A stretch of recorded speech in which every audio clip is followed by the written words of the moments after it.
আজকে হচ্ছে আমাদের ক্লাস নং 4 না 4 নম্বর ক্লাস।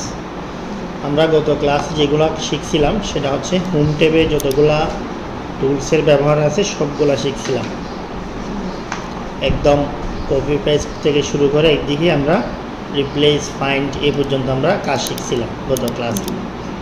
তো আজকে আমরা যাব ইনসার্ট ট্যাবের মধ্যে। ইনসার্ট ট্যাবে আমাদের অনেক কাজ। ইনসার্ট ট্যাবটা আমরা 1-2 দিনে শেষ করতে পারবো না।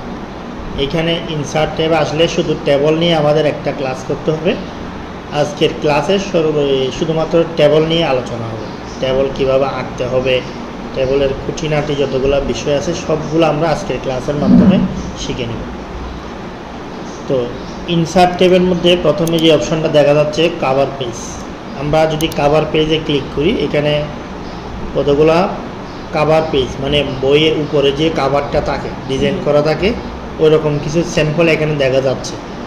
তো এখানে যদি আমরা এটাতে ক্লিক করি, যেমন আমি একটাতে ক্লিক করলাম, ওই ফরম্যাটটা আমার স্ক্রিনে চলে আসছে। আমরা যদি চাই এখানে আমাদের কোনো ফাইলের নাম লিখে দিব, লিখে দিয়ে একটা কভার পেজ মানে রেডিমেড কভার পেজ, এটা আমরা বুঝছি।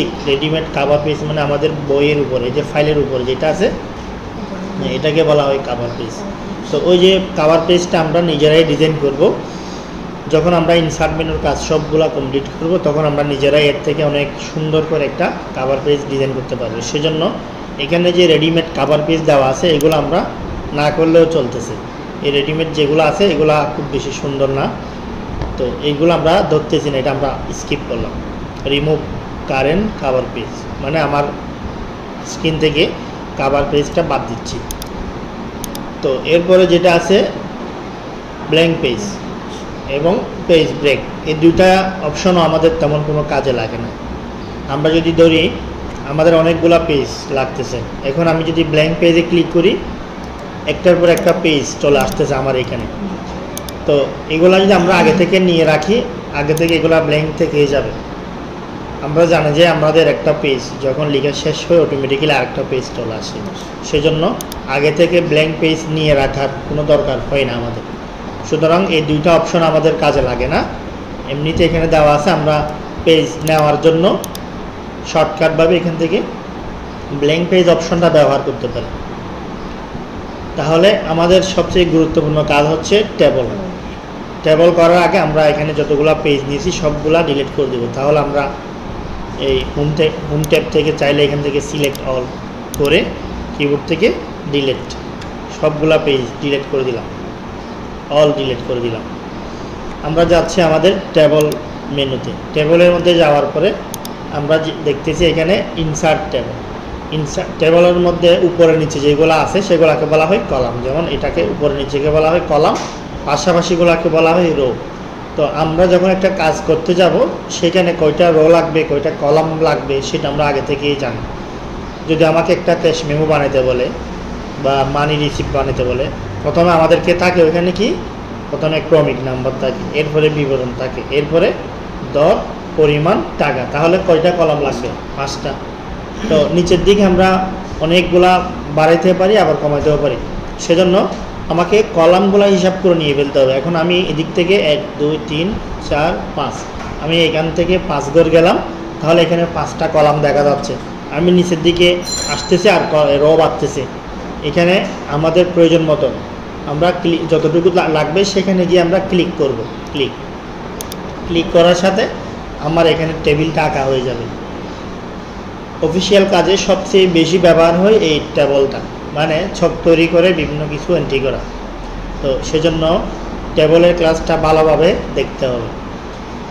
তাহলে আমরা প্রথমত টেবলটা এঁকে নিলাম। সেটা হচ্ছে এখান থেকে প্রিভিউ দেওয়া আছে, সেখান থেকে দেখে দেখে আমরা মাউস পয়েন্টার নিয়ে গেলাম, অটোমেটিক্যালি একটা টেবল আঁকা হয়ে গেছে। টেবলটা এখন আমরা আরেকটা নিয়মে আঁকবো। আমরা যদি চাই এই নিয়মে না এঁকে আমরা কমান্ড দিব যে এখানে কয়টা কলাম নিব কয়টা রো নিব সেটা লিখে দিব, সে অনুযায়ী একটা টেবিল এঁকে দিব আমাকে।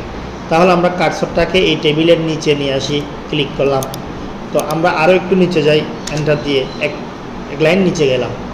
এক লাইন নিচে গিয়ে আমরা টেবল অপশনে ক্লিক করলাম। এখানে আছে ইনসার্ট টেবল। ইনসার্ট টেবল দেখা যাচ্ছে।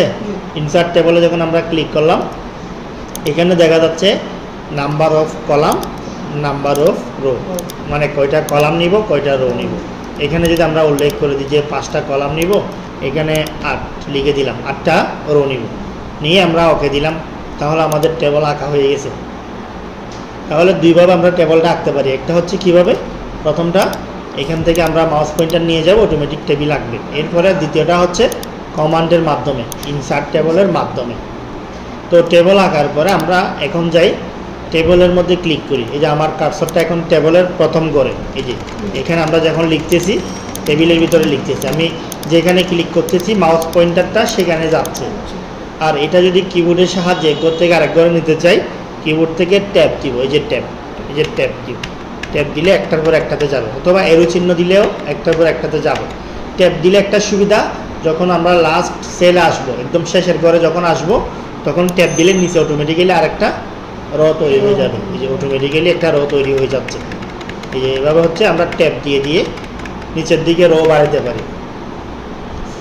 তো এখন আমরা যাই টেবলের মধ্যে থাকা অবস্থায়, এখানে একটা দুটো অপশন পাবো, একটা হচ্ছে ডিজাইন আর একটা হচ্ছে লেআউট। শুধু টেবলের কাজ করার জন্য এই দুটা মেনু আমাদেরকে দেওয়া হয়েছে। আমরা যদি এখান থেকে বের হয়ে যাই, মানে টেবল থেকে বের হয়ে, এই যে আমি বাইরে ক্লিক করলাম, আমার কার্সর এখন টেবিলের নিচে না, এখন কি ডিজাইন লেআউট এগুলো আছে নাই। তাহলে আমরা যখন টেবলের মধ্যে ক্লিক করলাম তখন এই যে দুটা চলে আসছে। তো দুইটার মধ্যে আমরা প্রথমে ডিজাইনের কাজটা শিখে নিই। ডিজাইন মানে আমরা জানি যে ডিজাইন করা, কালার করা। এখানে ডিজাইনের এই যে ডান পাশে এরো চিহ্নতে ক্লিক করলে অনেক ধরনের ডিজাইন আসবে, যেগুলো হচ্ছে টেবিলের মধ্যে আমরা ব্যবহার করব। আমরা যেটাতে ক্লিক করব সেটার মতো ডিজাইন হয়ে যাবে। যেমন এই যে এটাতে ক্লিক করলাম, এটার মতো ডিজাইন হয়ে গেছে। আমি যদি এটাতে ক্লিক করি, এটার মতো হয়ে গেছে। তো আমি যদি উপরেরগুলা ক্লিক করি, এই যে উপরেরগুলার মতো হয়ে গেছে। এটা হচ্ছে অটো ডিজাইন, আমাকে আর আলাদাভাবে কালার করতে হবে না। তো এরপরে যেটা আছে সেটা হচ্ছে শেডিং। শেডিংটা আমরা হোম মেনুতে শিখছিলাম, মনে আছে? শেডিং মানে হচ্ছে কালার দেওয়া, লিখার পিছনে কালার দেওয়া। যেমন আমি চাচ্ছি আমার মতো করে এটার ব্যাকগ্রাউন্ডে গ্রিন কালার দিব, তাহলে আমি এটাকে সিলেক্ট করলাম, শেডিং থেকে গ্রিন কালার দিলাম। তো এই কলামটাকে সিলেক্ট করলাম, এই কলামের মধ্যে আমি এখান থেকে এই যে অরেঞ্জ কালারটা দিলাম। এরপরে এটা থেকে সিলেক্ট করলাম, এটার মধ্যে আমি ভিন্ন আরেকটা কালার দিব। তো এইভাবে যদি আমরা আমাদের মতো করে কাস্টমাইজ করে কালার দিতে চাই, তখন আমাকে কি করতে হবে? শেডিং। না, এটা আমরা হোম ট্যাবের মধ্যে করছিলাম, এই যে শেডিং, এই যে এখান থেকে শেডিং।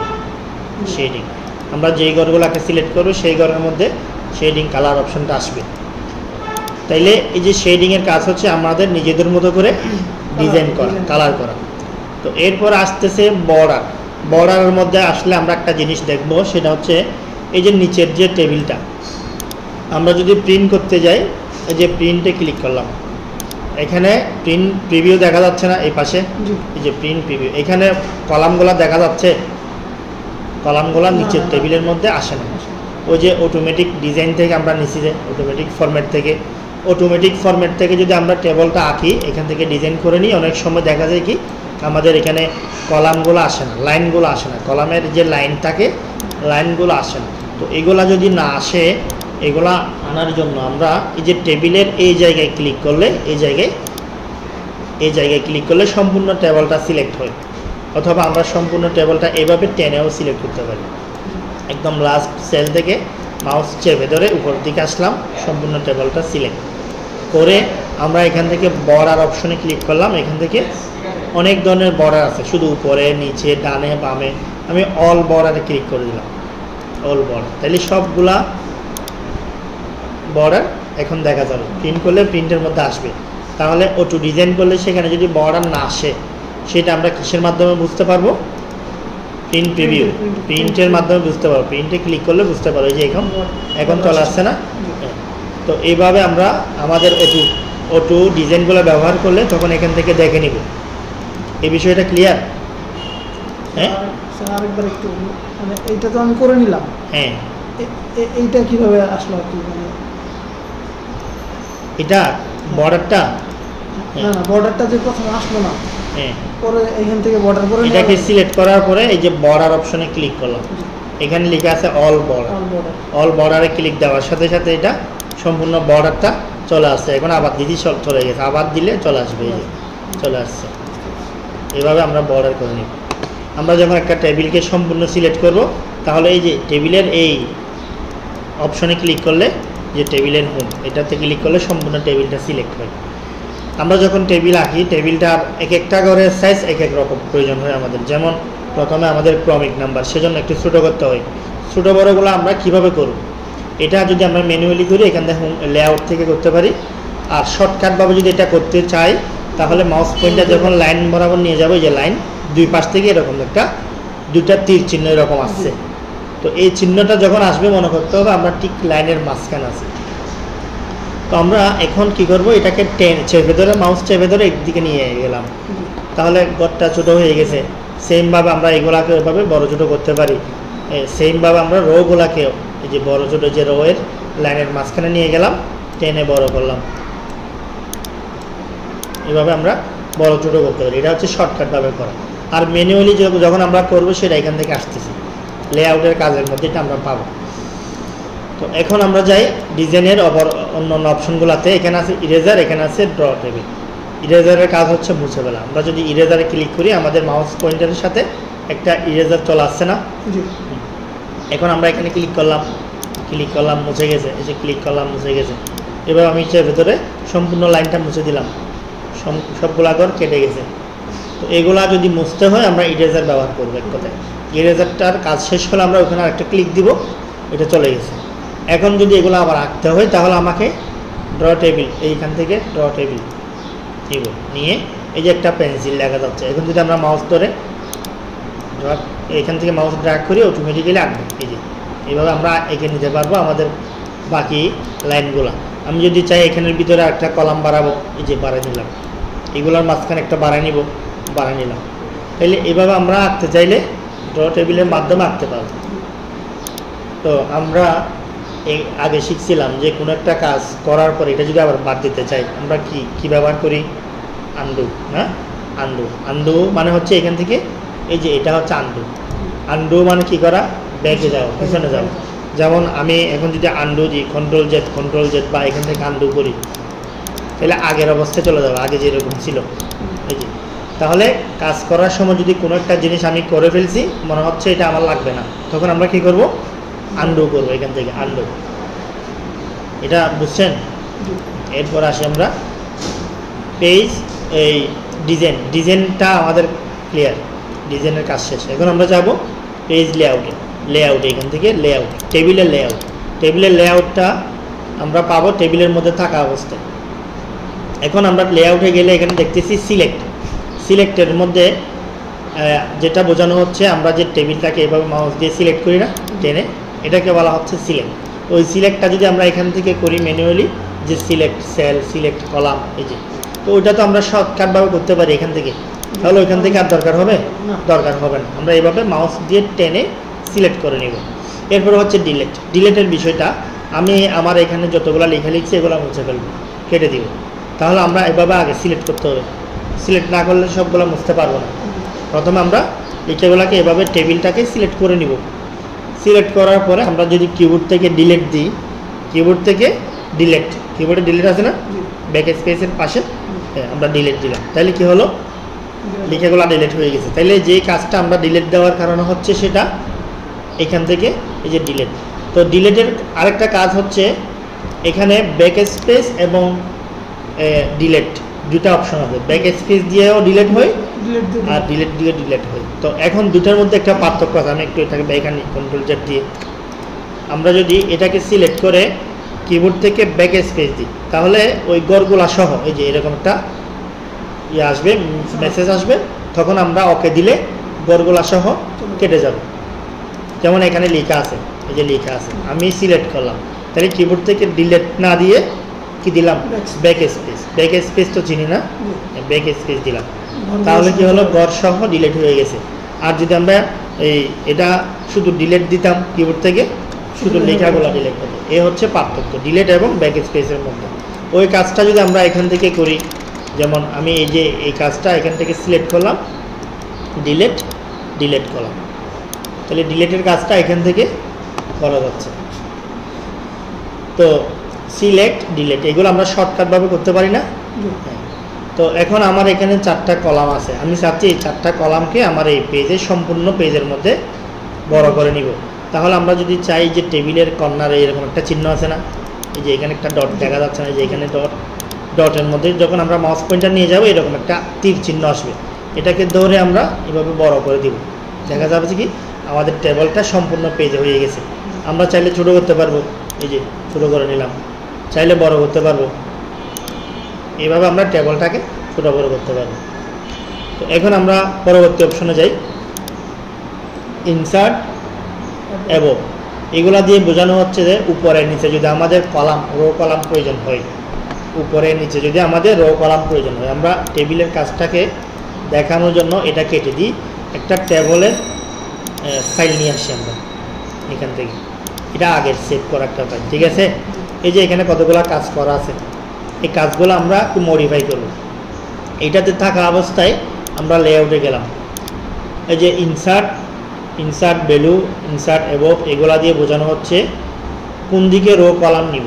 যেমন আমার এখানে নামের আগে একটা রো নিতে হবে, তাহলে আমরা এখান থেকে কি দিব, নামের এখানে আগে ক্লিক করলাম, আমি এখানে এই ঘরে আমি আগে ক্লিক করে কার্সরটা নিয়ে আসলাম, এরপর আমরা এখান থেকে দিব ইনসার্ট অ্যাবভ, তাহলে উপরে একটা কি চলে আসছে, কলাম চলে আসছে।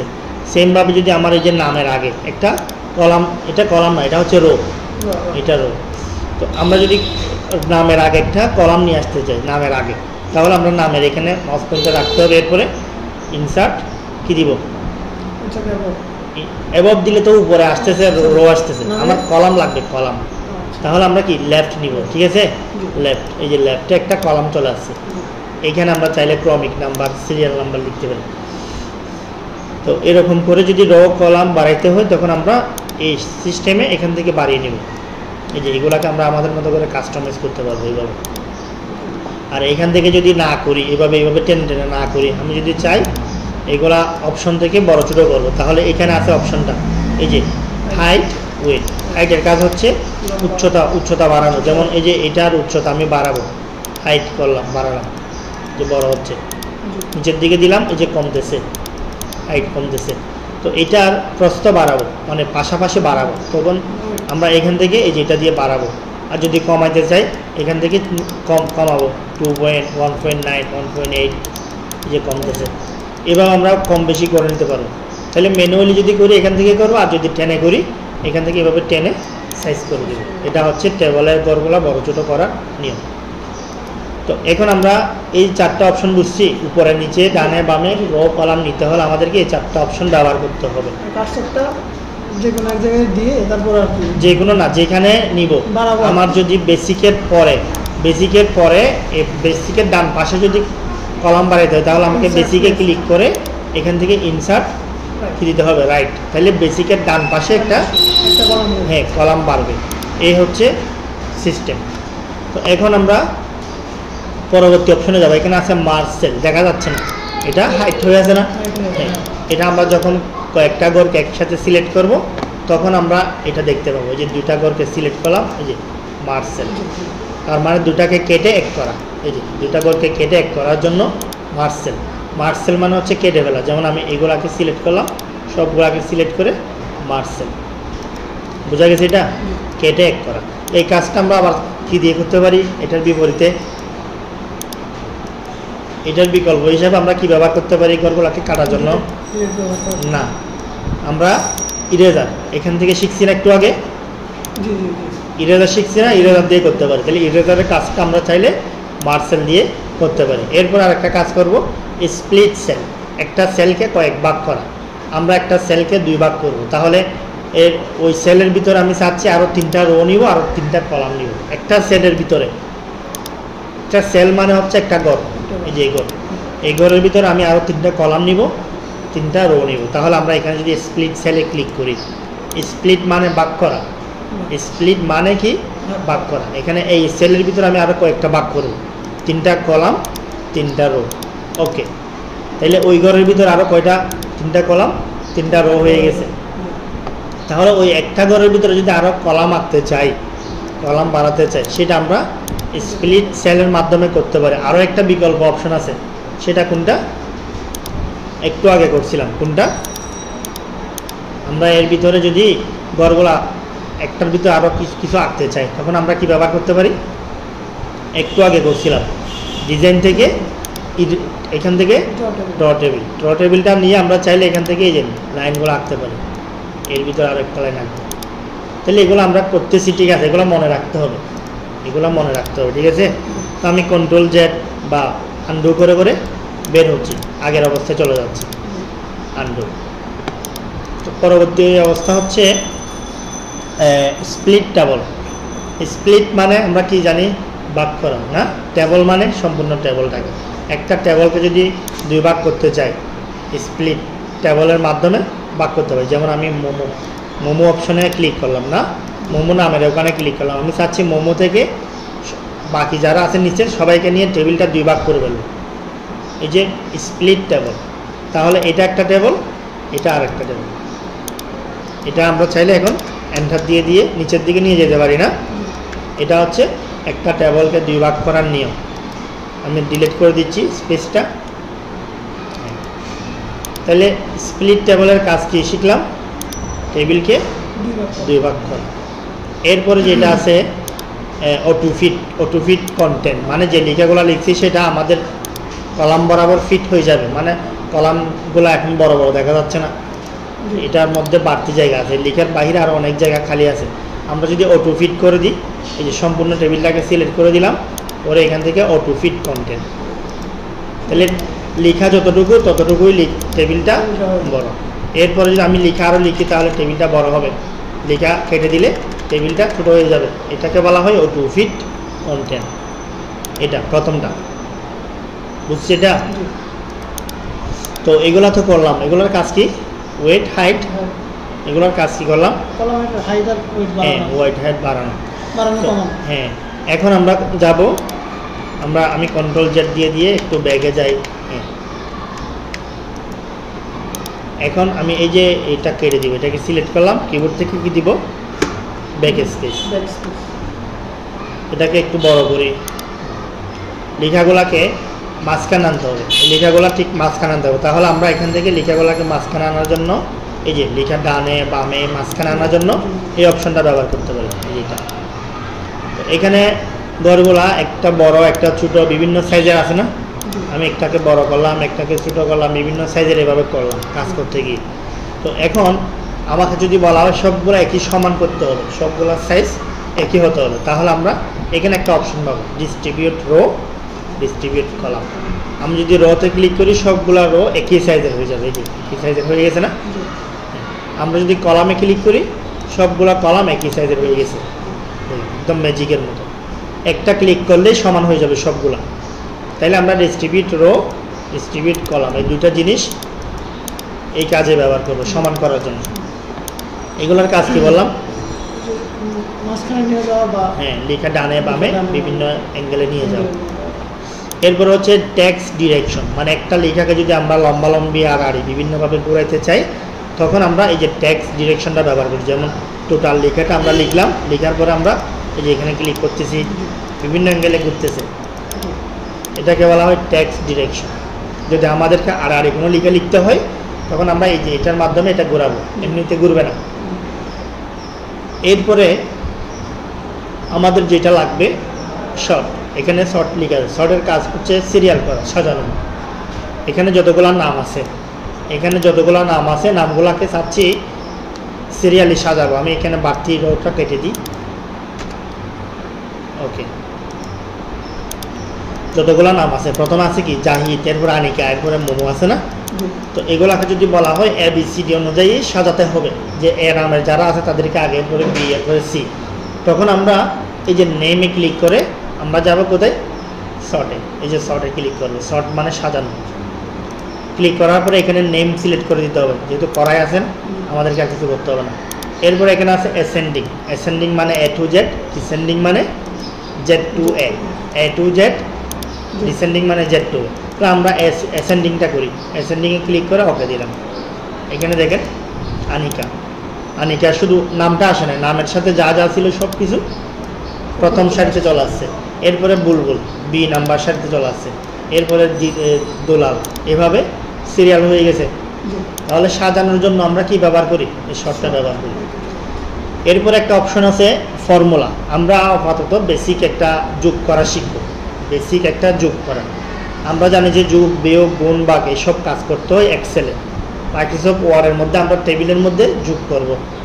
যোগ করার জন্য আমাদেরকে একটা সূত্র ব্যবহার করতে হয়। এখানে যোগের সূত্রটা হচ্ছে, এখানে আমরা যখন ক্লিক করব, যেমন এই যে লেখাগুলো আমরা লিখলাম, এটা লেখার পরে এখানে বাম পাশে যে সংখ্যাগুলো আছে, সংখ্যাগুলো আমি চাচ্ছি এখানে যোগ করে টোটাল বসাবো।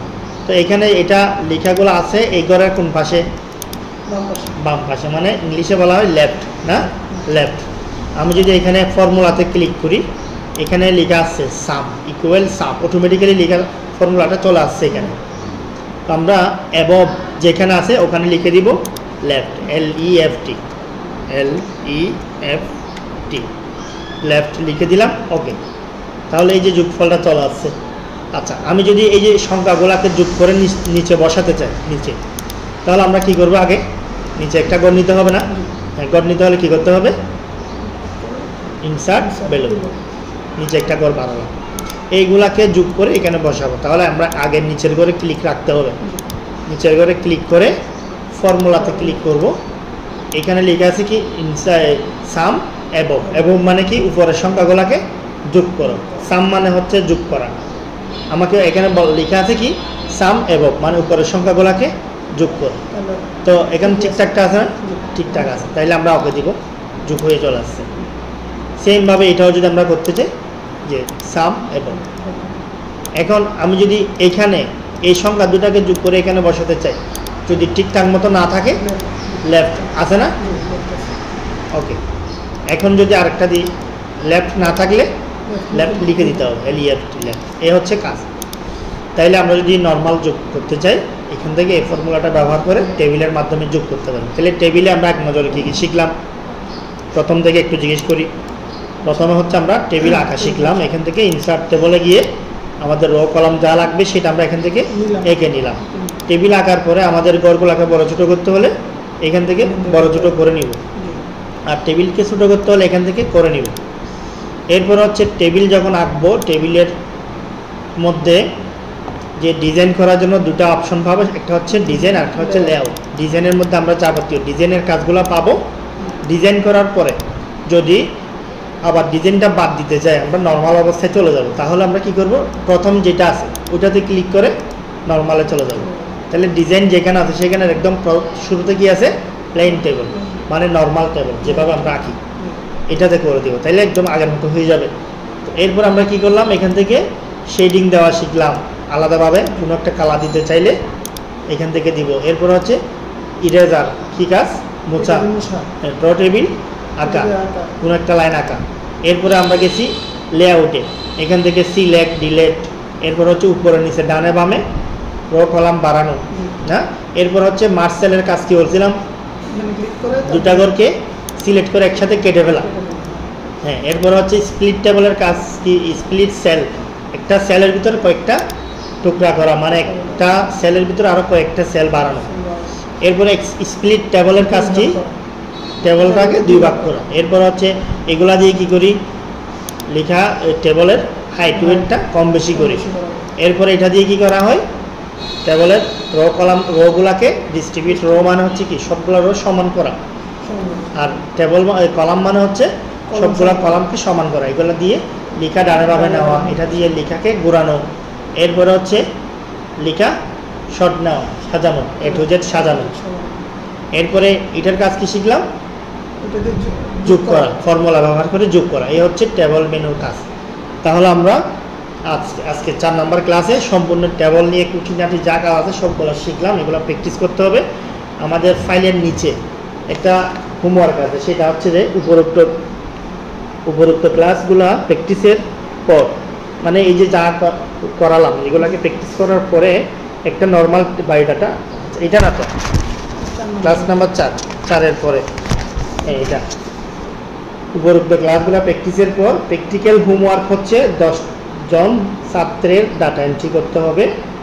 ওখানে কী কী লিখে থাকবে? প্রথমে SM মানে serial number, name, class, roll, টাকা, আনুমানিক করে একটা অ্যামাউন্ট বসিয়ে একটা ডাটা এন্ট্রি করতে বলতেছে। এই হোমওয়ার্কটা করতে হবে।